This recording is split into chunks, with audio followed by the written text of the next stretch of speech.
So using the colour reference charts is quite simple really, but they're very handy, particularly when you've got something like lots of different tones of blue. Like 483 and 481 are very, very similar, and you can lose track of them when you're doing a much bigger project. Or it's also handy if you've got your stash and you want to just keep a reference of which yarns you've got left over that you can continue to use. So what we have here is literally just a piece of card. It's one of our cards. It's very pretty with the cross stitch on the back. And what's handy is it has these little grey marks here, which is for each of the holes. And you just use a hole punch. Here I've got a single hole punch. And for each of these holes, you literally just pop it out. I then cut a piece of thread. This is our tapestry thread.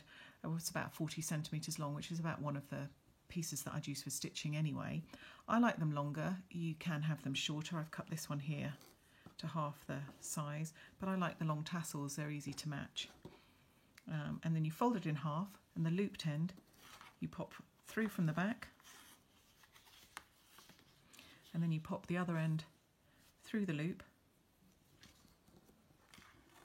and pull it, and there you have a little row of tassels.